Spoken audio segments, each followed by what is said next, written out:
Hey, what's going on, everybody? Welcome back to the Second and Nine podcast. I'm coming to everybody from a basement in an undisclosed location right now. I've got a new member to the podcast today, but I'm also bringing back Buffalo Phil today. Phil, what's going on, man? You guys got a big game against Miami this weekend. Yeah, it's a big game. We got the powerhouse Dolphins. What's up, Ray? What's up, Second and Nine fam? Thanks for having me on again. I'm on vacation here, but always good to chip in while I can. And I'm on here with Big J, Johnny. He's a big Eagles fan, so hopefully we got some NFC East chatter going on here. What's up, John? Hey, thanks for having me, guys. Pretty sweet to talk to you. Kind of excited to see what everybody has to say. That's really all I got. Yeah, I'm excited to get it going. Especially as a Giants fan, having gone to school in Philly for a while, I'll definitely have a few things to say. But going into this week, you got lucky that the Eagles are playing the Cowboys, so it's easier to lean one way than the other. Talking about that game. This is true. Everybody kind of seems to be uniformly on one side when it comes to those two teams. Absolutely. But before we get to those games, let's talk about the 49ers, because they're actually a team that I took and bet last week, and I want to know how you guys are feeling about this team because I think one of the main stats to look at, even though he hasn't played amazingly well yet, Garoppolo is right now 13-2 as a starter. What are you guys seeing from that team specifically in terms of what they're doing well? I mean, personally, I'm seeing just a relentless defense, which I think this week they're going to completely suffocate the Redskins and easily cover the 9.5 points. But what are you taking away from that team in terms of their success this year? Yeah, I think the Niners are probably, in my mind, the biggest surprise of the season here at 5-0. Yeah, I think, like you said, the defense is relentless. I think it's been very, very big that Garoppolo has actually stayed healthy here. Usually he's had trouble staying healthy. So when he's on the field, and he looks pretty good. They've had a benefit of they haven't had the hardest schedule. They've had a couple big wins, but you can't shake your head at 5-0 and looking at staring 6-0 in the face with the hapless Washington Redskins. So if you're 6-0, and I don't think you can say that they're not for real. I think you win 6 games in the NFL. I think you're for real, and I think in order for you to not make the playoffs, it'd be something catastrophic would have to happen. I think the Seahawks are still good, but the Niners can at least get a wild card spot. So yeah, they've been very impressive. Yeah, I completely agree. It's crazy how much of a difference coaching makes sometimes, and you see some of these guys like Sean McVay and in this case Kyle Shanahan getting like opportunities with these teams, so building them basically from scratch. Because you look back at the 49ers a couple of years ago, they were pretty horrendous. Now that they've got some more pieces in place, they seem to have like 2 or 3 very solid running backs, and they're committed to running the ball. I feel like that's why Garoppolo hasn't necessarily had to do that much this year, and they've been able to win games. But when you got guys like Richard Sherman back there already talking trash, I was talking to Tony D the other day, and I was basically saying that I think that the fact that he's talking trash already is kind of a good sign for how good their defense is, because he's been quiet the last couple of years and their defense has been pretty bad. So I think that they're even more of a contender than just like getting to the wild card. I think they should at this point be favored to win the division and possibly go to the NFC Championship game. Hey, Big John, how are you feeling about that over there? Do you think the 49ers will beat the Eagles if they had the chance in the playoffs? Oh, yeah, absolutely. I think that location would have a lot to do with it. That's the West Coast team, so that always plays a major factor into it. But I previously wasn't aware of, how solid they were all over. Maybe that Monday night game. It was Monday night against the Browns, right? Yeah. I think that was that game. They just destroyed the Browns. They've been drafting that defense for a while, so they've invested a lot into them. So it's not like these guys are no names. And like you said, Richard Sherman, he's still really, really good. And you said the other thing, right? The running backs. Jimmy Garoppolo, I don't even need to pass the ball much with those guys. They're running the ball all over the place. Yeah. They control the entire game, and they're beating legit teams now. Like, they beat up on the Rams. Yeah. So I agree with what you said, Ray. Like, I think at this point they have a little bit too much headway to be staring at a wild card. They might be looking at a bye. Yeah, they got a big game in a few weeks home against Seattle. I think that's going to be a huge game for both those teams. I don't have their schedule offhand, but I would venture to guess that it is going to start to get a little bit more difficult, especially as travel's involved. But I agree with Phil. I think they are the biggest surprise, but I've kind of been on that bandwagon for them for the past 2 years or so. I mean, last year obviously was a wash because Jimmy Garoppolo got hurt, or that was 2 years ago, whatever year he got hurt. And now that he's healthy, I always thought he was a pretty decent quarterback. You just got to put him in a good system. I think he's got a good coach. I think they're legit. Yeah, and learning under Tom Brady for those years, I'm sure helped him too. As you could see with even Jacoby Brissett over in Indianapolis, sitting under Brady looks like it does good things for his quarterbacks. You know what? Like it's funny you mention that because I haven't even I've noticed that Jacoby Brissett has been playing well, but you completely forget and gloss over the fact that he was in that system too, which is insane. Like how successful the Patriots are with scouting players and coaching them. Yeah, I remember when they drafted Garoppolo, it was he's going to take over for Brady in 2-3 years, and now it's like Garoppolo's in his mid to late 20s. He's a starter elsewhere. He's been away from New England for 3-4 years, and Brady's still going strong. Yeah, they're both going strong together. They're the only two undefeated teams left. Yeah, it's kind of ironic how it works out like that. But to me, I mean, we can gloss over the Patriots a little bit, but the Patriots I feel like they haven't been tested yet. I've been saying that. I said that after the first few weeks with the Cowboys.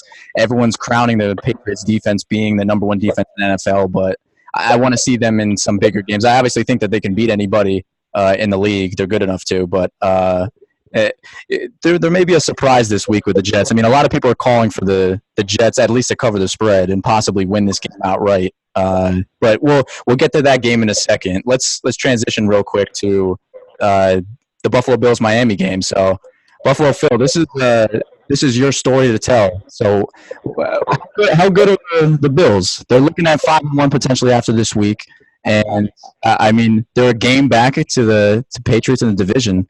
What are you guys looking at for the rest of the season and then potentially a playoff berth? Yeah. So last time I was on was the day of them right before they played the Pats. And I was standing for the Bills. I was homering out. And it turned out to be a fantastic game, a game that they should have won.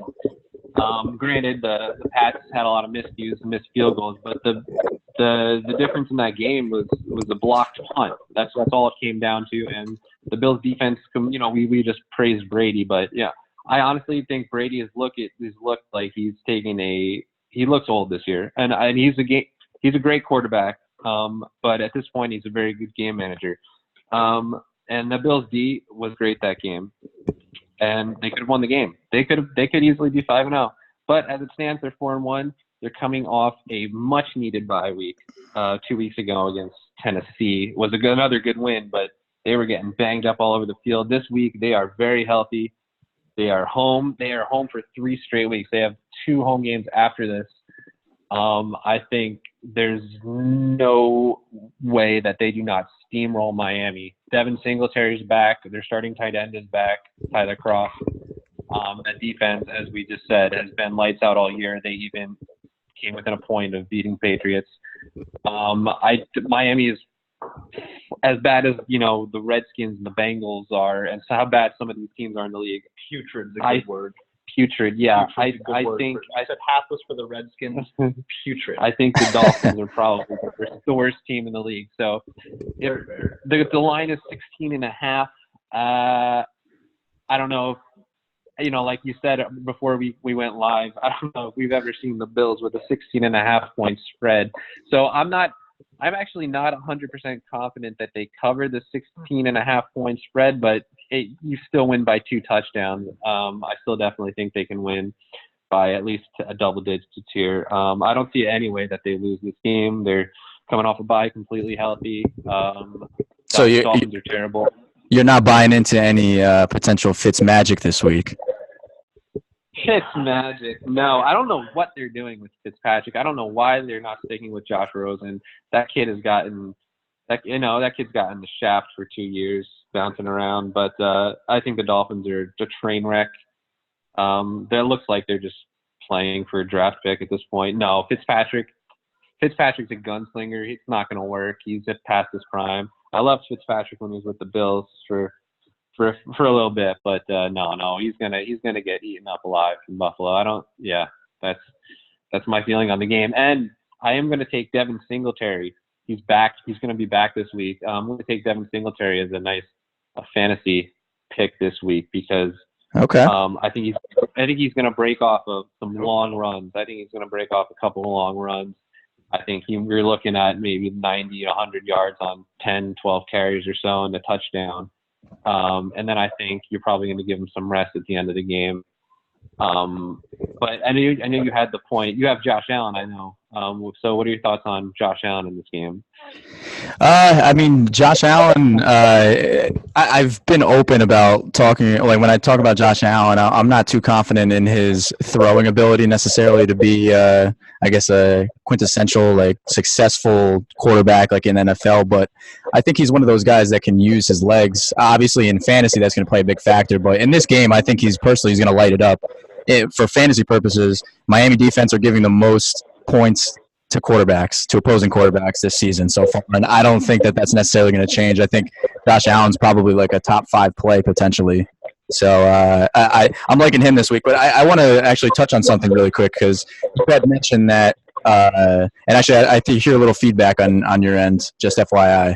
But you mentioned that the Bills have 3 upcoming home games, so they've got Miami at home this week.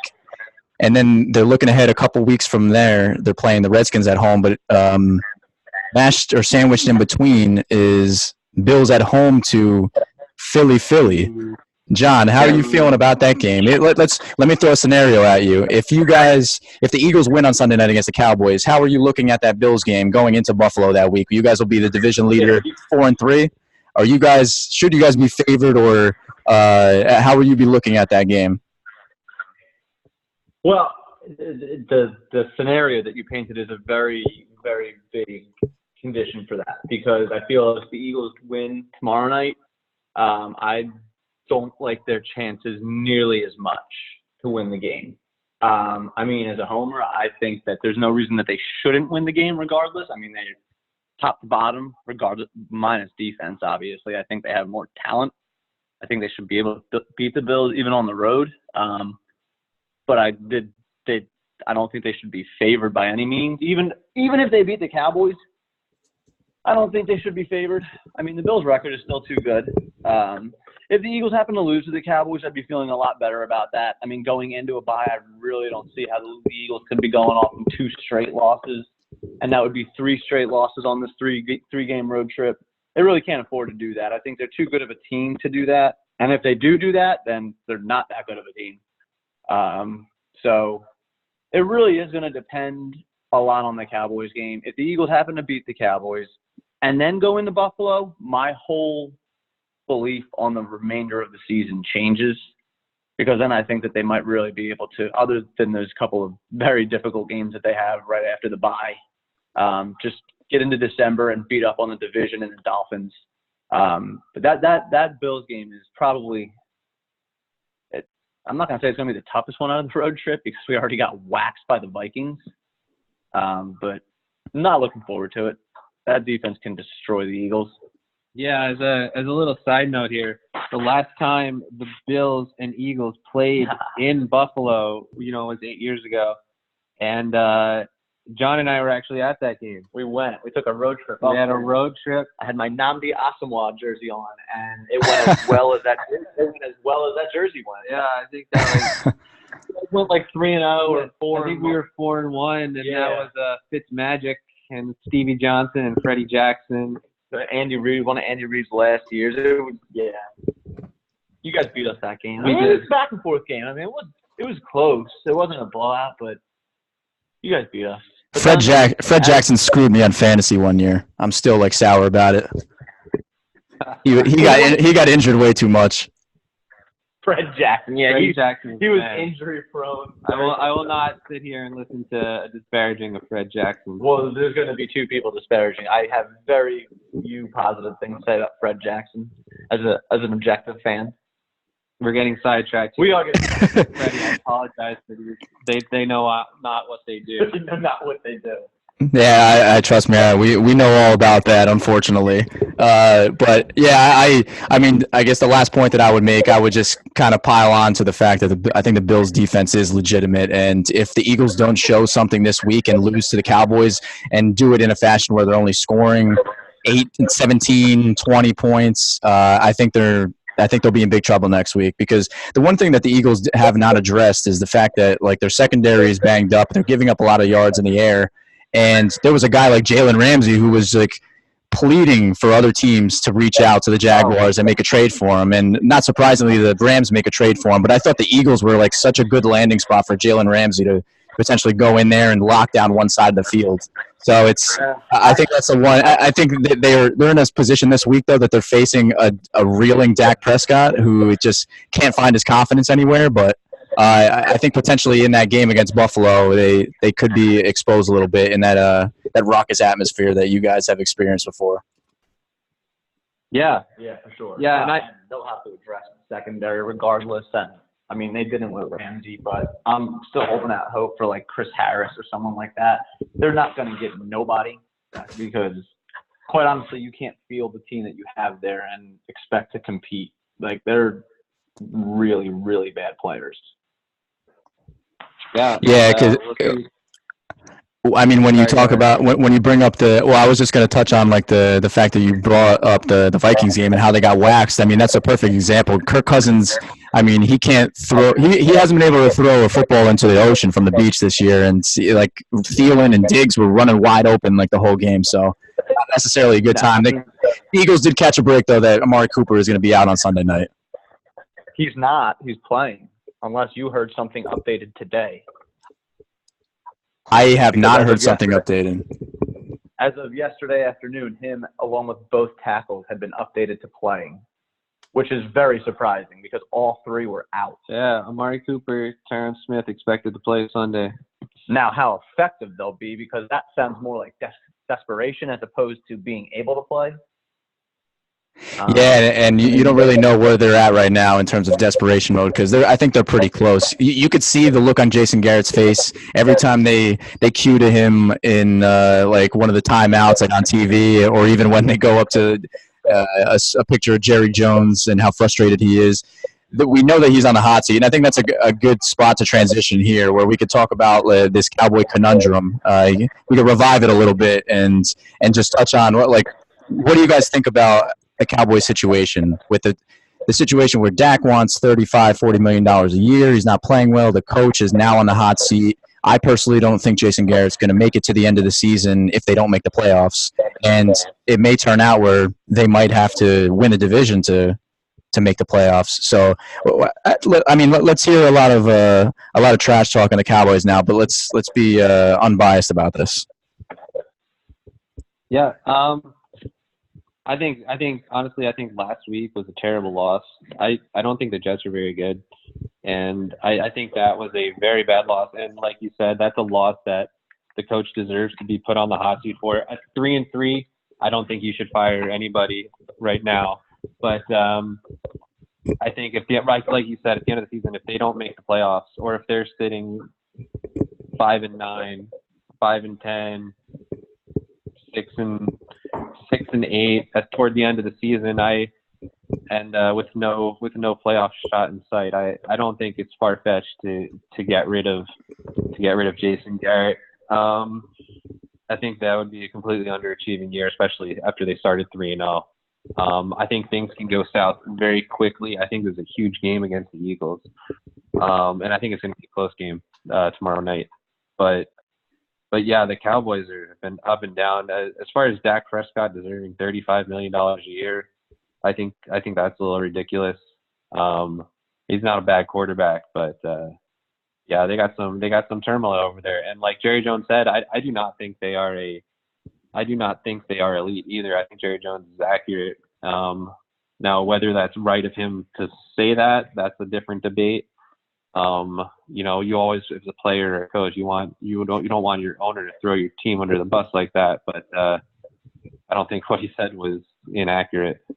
Yeah, I mean, I think it's kind of like a reality check because it always goes like this for the Cowboys. Once they start playing well and start winning, like they're quote unquote America's team. So the hype is real and the hype is everywhere, all over the media. And I mean, it got to the point I think after the third week when they beat the Miami Dolphins that they were talking about the Cowboys as a legitimate Super Bowl contender. And I mean, we keep saying here on the podcast that we got to see a little bit more from them in terms of beating better teams. They hadn't really played anybody yet. Beating the Giants, beating like the Miami Dolphins, the Redskins, that's not really going to tell you anything in terms of like a team that's good enough to win to the Super Bowl.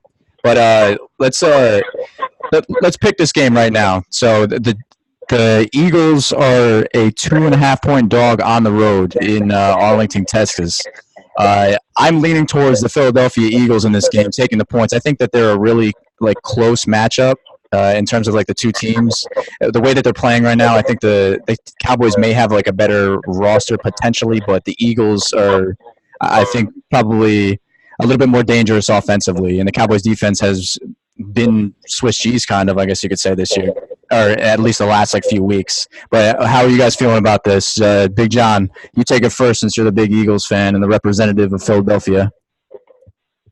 Well, I might not be the most accurate person to give a game prediction on this one. I mean, I'll pick the Eagles, but I feel more confident objectively about this than I did, let's say, them going into Minnesota last week. I don't know if it's a familiarity with an opponent. I don't think there's any home field advantage, especially when it comes to division rivals. I mean, you get who you are. Ray, I mean, you're a Giants fan, so you understand it.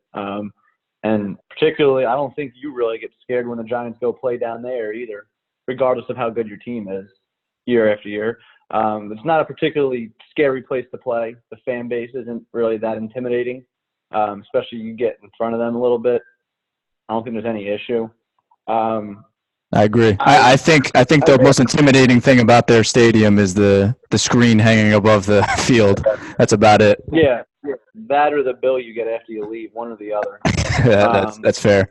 I think it's very difficult for a seemingly good team at any point in the year to lose 4 games in a row. That's why I'm a little skeptical about this game. But then again, you lose 4 games in a row, are you a good team? Most likely not. That's the difficult part. The bottom could be falling out. I mean, to your point earlier, Jason Garrett looked lost last week. Like, he looked deer in headlights, straight up lost. I unfortunately think that he's obviously gone. I'd love for them to keep him around until his days are done. He's a perfect coach for an anti-Cowboys person. Brett, you could also agree with me because he'll never do anything for them. I don't see them firing him mid-year unless something really goes completely awry. I think if the Eagles win this game, things could start going really, really awry. And, I mean, to the game itself, the Cowboys' defense was supposed to be so much better than, well, a lot of teams' defenses, but especially the Eagles this year. And they were earlier in the year, but their defense as their strong point of their team has been playing pretty weak. And if the linebackers and all those really good players on the defense aren't playing well, then – and Ezekiel Elliott's doing nothing either. I mean, call a spade a spade. He's not scary at this point. Like, you just stack the box against him.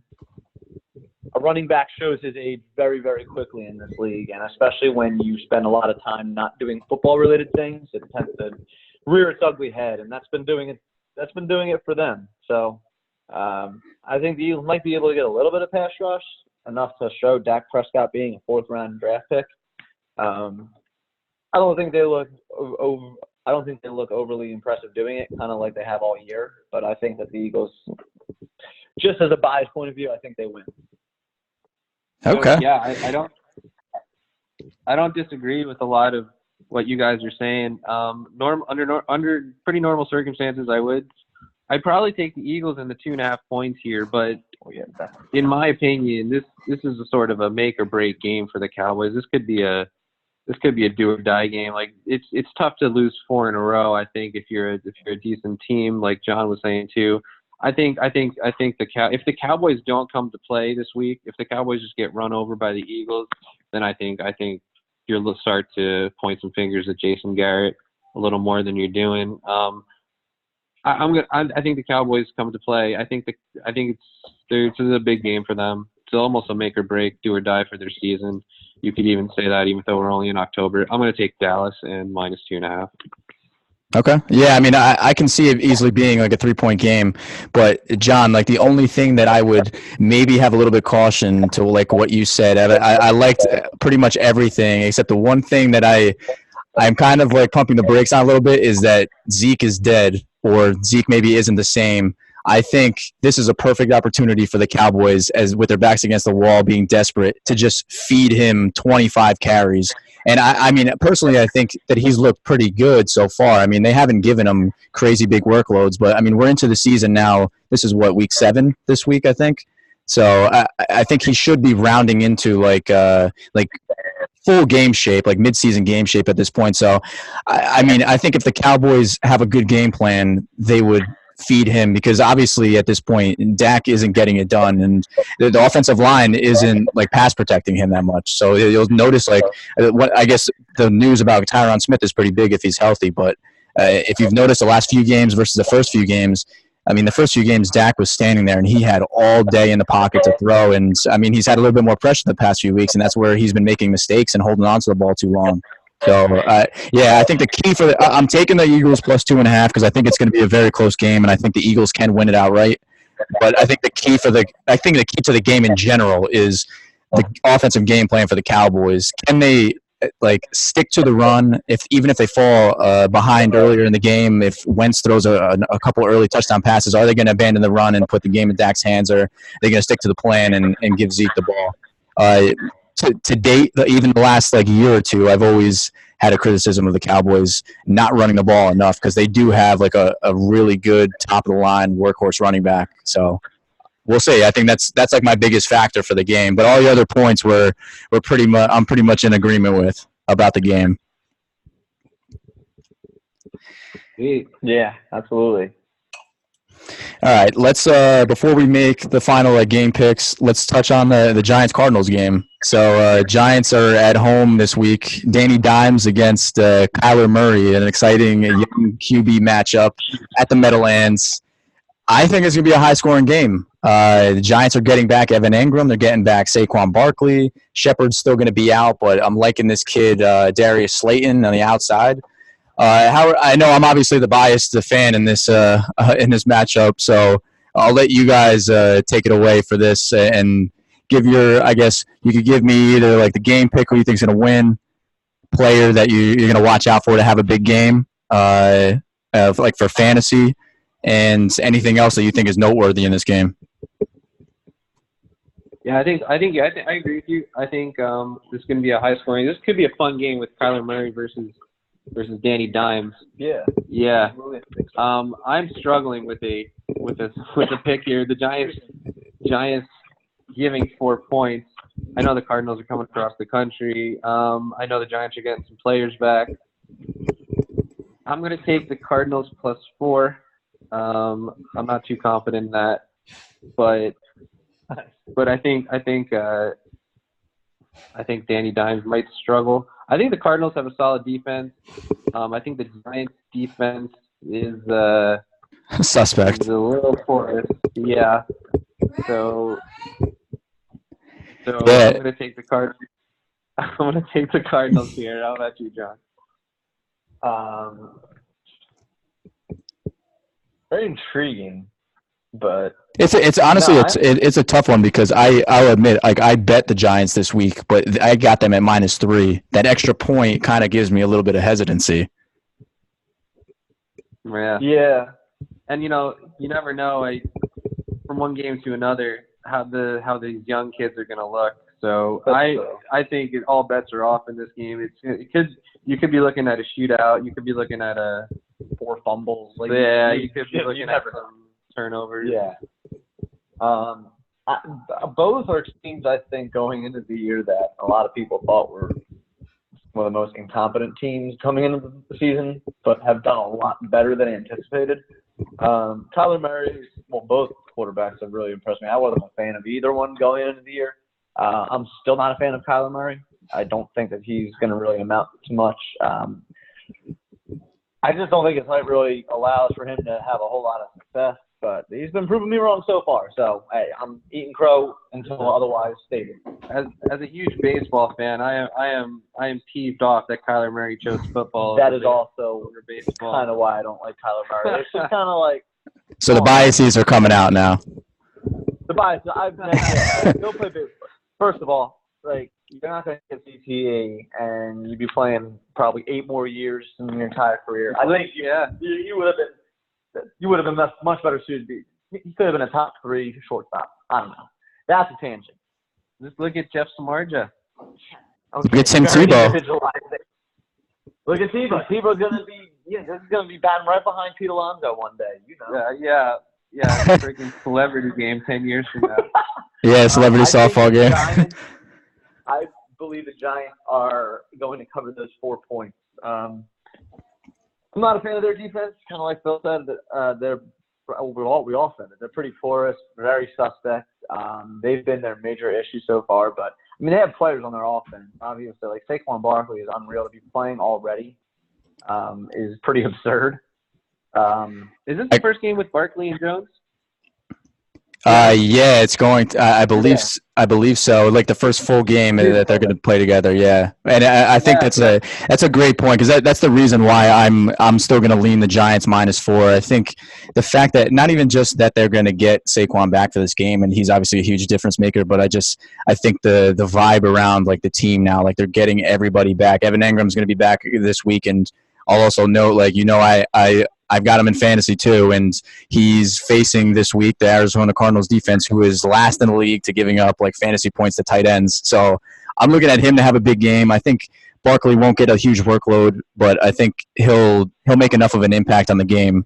I think to sway it in the Giants' direction, at least to cover those 4 points. But I can easily see it being a last-second field goal type of game. It seems like it has the vibes to be one of those like shootout type games that can go to like 35, 34, something like that, pretty high scoring, just because I don't really have confidence in either of these defenses. And I think it's a good opportunity offensively for Kyler Murray and Daniel Jones to really showcase like some of their skills. Yeah, Ray, let me ask you a question. Let's say the Eagles win tonight. Let's say the Eagles win tomorrow. Let's say the Giants win. Then you're looking at 3-4 for the Giants, 3-4 for the Cowboys, and potentially in trending exactly opposite directions. And you're looking at a tough game for the Eagles the next week. There, what do you think the Giants have a shot here to make a run for playoffs? Oh, man, you're not baiting me into this, man. I don't have a lot of hope for the Giants this season. I've been on record by saying that I took the over-under bet for the Giants this year. I took the over, but it was only 5.5 wins. So it's not necessarily instilling a ton of confidence in them. I don't think that they're good enough defensively to be a playoff team. A lot of things can change. The Cowboys can completely fall apart. The Eagles could get even more injuries, and then they suffer from it. But, everything I think would have to go right for the Giants to be able to make the playoffs and win the division this year, because I don't think they're making it as a wild card. I think they would have to win the division. So you take it 1 week at a time, but I think just from a roster standpoint, the Giants they have too many holes defensively to be able, I think, to compete with some of the better teams and come out at the end of the season at like above 500 record, or even probably a 10-win record is. I'm assuming that's going to be the minimum that you're going to have in the NFC East this year. Because I don't think, even if Dallas loses this week, I don't think they're just completely going to fall apart. There's always games on the schedule that can kind of like turn a season and build the confidence a little bit more. And it's like we've alluded to it before. The Eagles could go in and make a statement in Dallas and then go up to Buffalo and lay an egg, and then the tides completely shift. So I'm taking it 1 week at a time. But to answer your question, I'm not necessarily I'm not on the Giants bandwagon to potentially like make the playoffs this year. I'm looking at more at it like I want to see Daniel Jones continue like to get better and guys like Saquon Barkley to not get hurt. Cautious. It's probably a smart answer. Yeah, I take the complete opposite approach of like the Cowboy fans. When everything's going well, they think they're winning the Super Bowl, and then when it goes the other way, it's misery. So I learned from their mistakes. I got no room to talk. All right, so before we wrap it up, I think we have to make the rest of our picks. So we took we talked about the Bills games already, Giants, Cardinals game, Eagles, Cowboys. The other game that we pick every week is the Jets here, since we're in the New York tri-state area. The Jets are playing on Monday night, 9.5-point dog at home against the Patriots. Phil, who you got? Oh man, as much as I would love to see the Jets win this game, I think last week was an aberration. I don't think Sam Darnold is what he called quote unquote unstoppable when healthy. Obviously Le'Veon Bell's great and all, but no, I Patriots minus 9.5 for sure. As much as I would like the Jets to win, I don't think the Jets are that good of a team. I don't think they're going to win more than 6 games this year. That division is pretty clearly Patriots 1, Bills 2, Jets 3, Dolphins 4. But yeah, I'm taking Patriots minus 9.5, even though they've looked kind of human lately. But yeah, Patriots. Dolphins are 5 or 6 in that division. Yeah, Dolphins are 5 or 6 in that division. Yeah, just skip over a couple spots. That's news to me. Who you got, John? I mean, I could possibly see the Jets covering. That's a wide margin for a home team, but yeah, it's kind of like Occam's razor. Like, just don't pick again. Like, pick Patriots. It's the simplest solution. Like, why pick against them, especially if they're playing a team that they're substantially better than. Yeah, and for the record, I don't think Darnold said anything wrong when he said they're like, that's what you should say if you're the quarterback of a team, that you're unstoppable when you're healthy. Sure, I think I disagree with him. I mean, I think we disagree with him, but I don't dislike the confidence at all.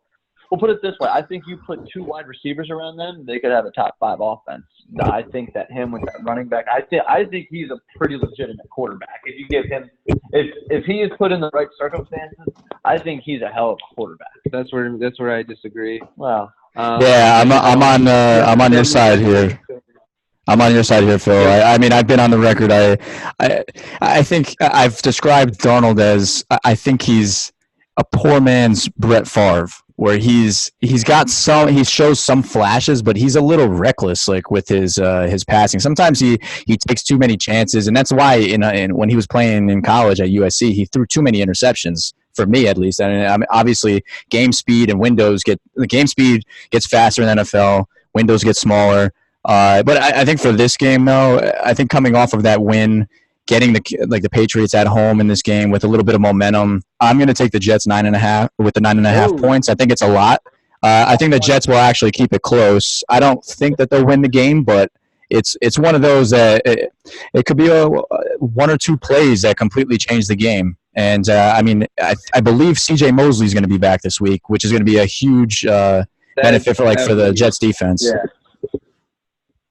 Yep, that'd be huge. But I don't see the Jets offense doing much against that Patriot defense is very legit. Yeah. So I hear you. And Darnold's a bit reckless with his sometimes, like you said, on the field. He's also a bit reckless off the field with who he chooses to kiss. That's why he got mono. So we'll see. Had to slip that one in there. There are rumors that have surfaced that Demarius Thomas was just really sick, and then Bill Belichick decided to trade him and said, "Just go cough on everybody once you get to the." That would be, and then there you go. That would be the most legit thing that the Patriots have done the past decade. Biochemical warfare at that point. Yeah, but that's nothing compared to what they've done. And the Jets would be the team to fall for it. Like I can imagine like how they're looking at that. Like they get a call from like the front office of the Patriots, and they're like, "You want to give us Demaryius Thomas for a 6th-round pick? Really?" Like they were that gullible. Meanwhile, they were going with trying to get like the players sick on the Jets, which is hilarious. Yeah, apparently team physicals don't care about flu-like symptoms and things like that. Do you guys think that Joe Namath got really drunk one night, leaned into Sam Darnold, and said, "I want to kiss you"? And that's how he got mono. I wouldn't put it past them, but that's a little bit of a reckless statement. I don't know if I would necessarily get on board with that. that statement is not endorsed by Second Island Podcast. Just FYI to the audience. You're calling out Joe Namath on a whole bunch of levels. Hey man, that's what I'm just. This stuff is broadcast. Make sure you don't tag that man. Those are his words. Susie Culver. Okay. Susie Culver told you this? Yeah. Oh man, now we got Susie Culver's word. He's still a legend in my book, though. But yeah, I mean, this game. You guys have any closing points like on this game? Potentially, it'll be good since it's a Monday night game. It'll be under the lights, so I mean, Brady usually comes to play in those games, but Darnold's potentially going to put a target on his back with the media with that unstoppable when healthy comment. Because I mean, I kind of agree with you guys. Yeah, it's you like the confidence in him, but I mean, saying that stuff in New York, it doesn't go away. Like he's going to get ragged on like by the media if they go on like a 3 or 4 game losing streak from here about those comments, especially if the offense like kind of craps the bed. So I wasn't necessarily a fan of that comment, but I mean he could shut me up and shut everybody else up this week if they can go out there and beat the Patriots. He could. That would be a big win if the Jets win. I mean that would be an impressive beating the Cowboys and then the Patriots back-to-back weeks with Darnold back and healthy. I don't see that happening. I don't see it happening at all. But if it does, he could shut everybody up and then move the Jets back into playoff contention. We also have to remember that he says that they're unstoppable with their number 1 wide receiver being Robbie Anderson. So it's kind of like polar opposite type of a statement, in my opinion. But hey, some people get excited when they throw a 92-yard touchdown. So, I mean, I don't think that's going to happen every week. You can't really bank on that. So, I may give him a pass for that, but I think they were just a little bit excited after that big win because they needed to get a win based on like how bad they started. So let's get ready to close this up. The last thing that I want to comment on is the one game besides the Giants that I bet this week was 49ers. I think that's like stealing money this week.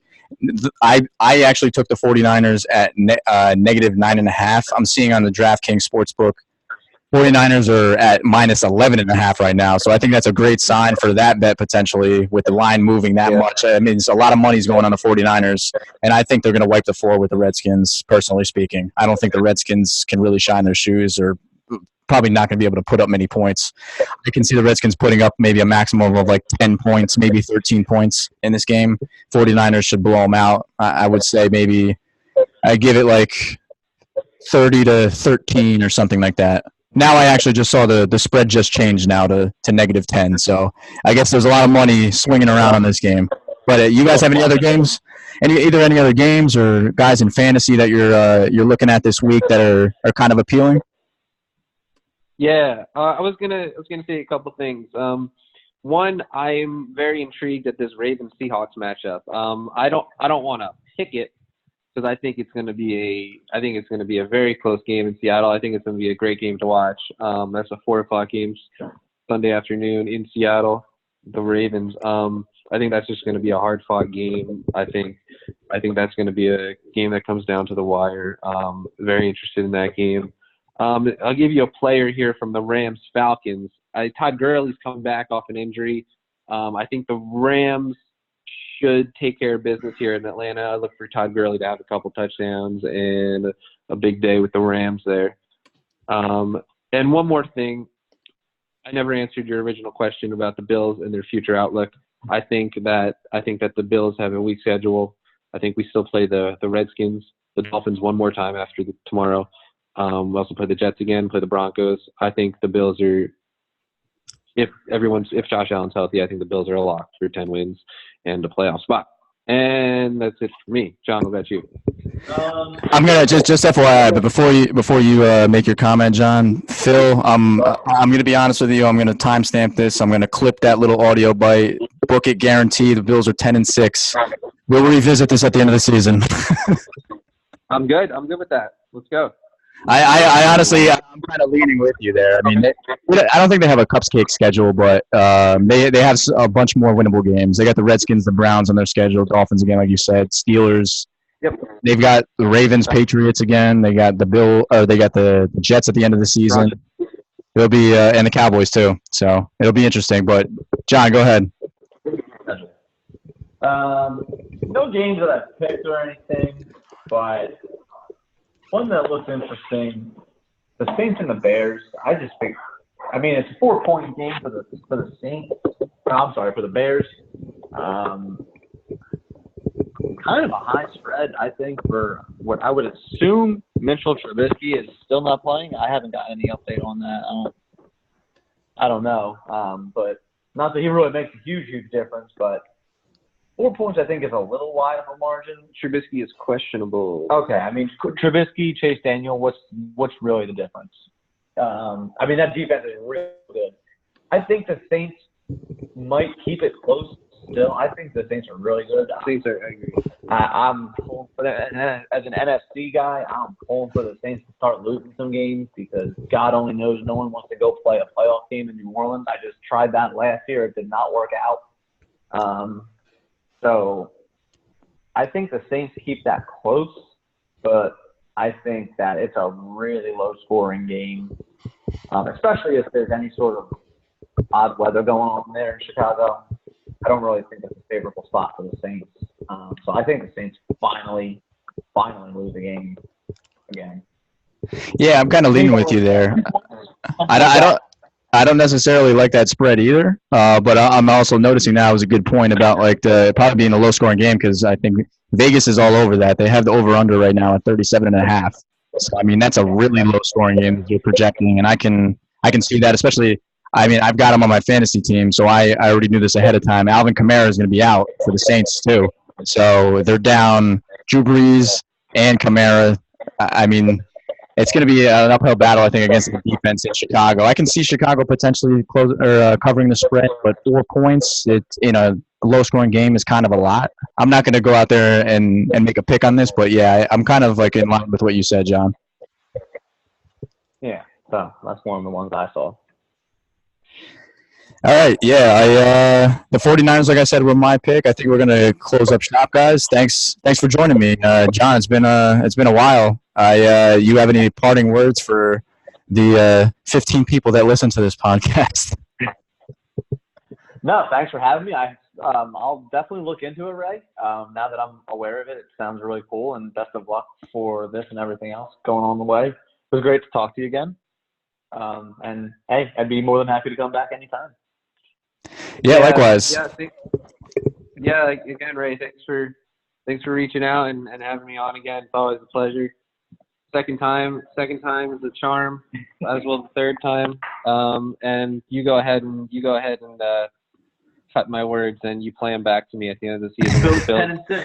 Well, that's one thing that Tony D and I are working on. Eventually, just because we have like no time, it seems nowadays, like to get some of this stuff done. But one of the things that we're gonna do, we're gonna create like an Eat Crow segment where we're cutting up different audio bites of all the bad calls that we made, and then we'll get to expose each other at some point, like later on in the season. So it'll be fun to do. But yeah, thanks again for everybody for tuning in for the Second and 9 podcast. If you enjoyed this, click the like button. If you want to get notifications on when we put out new content, click the bell. We'll talk to you guys next time. See you later. Awesome. Thanks, guys. Thanks, Ray.